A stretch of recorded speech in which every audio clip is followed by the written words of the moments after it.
Hello everyone and hope everyone is fine.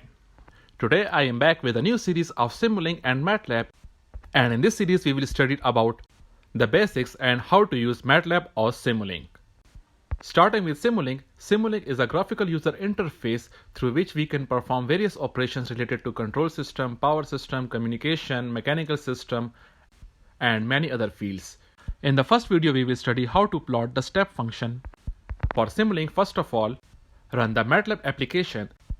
I have an old version of MATLAB which is of 2015A, and the application will be ready after some time.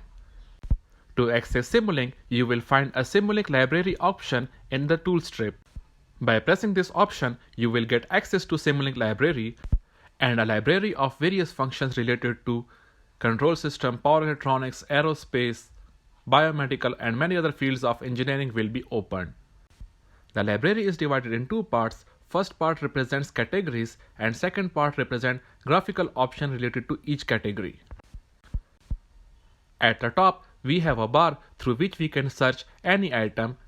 Let's suppose you know the name of the graphical function, but you don't know in which category it lies, so you just type the name and search the item. Then we have option of a new model. Whenever you start a new project, you can use this option. Or if you are working on an old project, then you can use the option of open model or library. And then we have option of stay on top and help. Now coming to the category section, the first one is Simulink, which represents a commonly used block, continuous, discontinuous, and discrete, and various other options related to signal routing, sources, and other math function.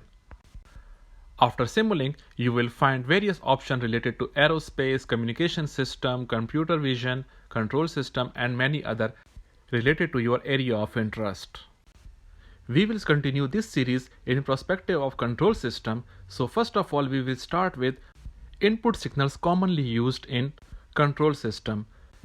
And these signals can further be studied in detail in the video of lecture 1 given in the description.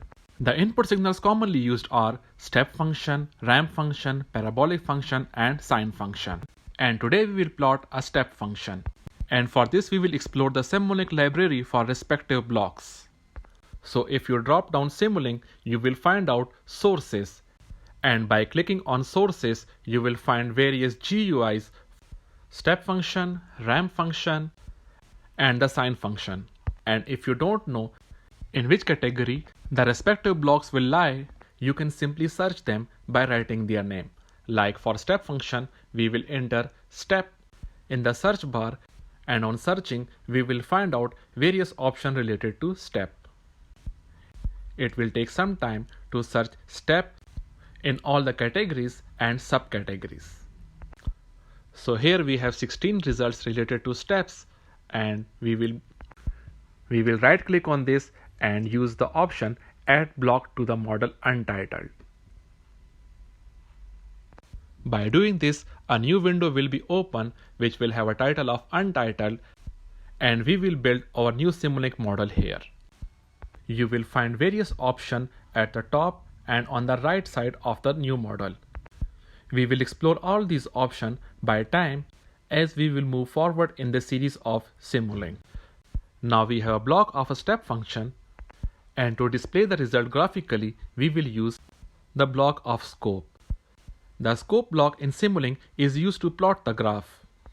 Now if you press the library browser in the untitled model window, you will be moved to the Simulink library browser. Now here you can either search the scope, or if you open subcategory of sinks in the Simulink, you will find the block of scope. Now right click on the block and use the option add to untitled model. Then this block will be shifted to the untitled model. If you adjust and connect the blocks, the new model is ready for simulation.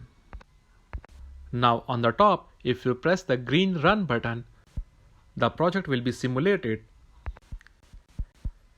Now if you double click on the scope, you will get the graph of step function. Hope you will find this video informative and stay tuned for more videos.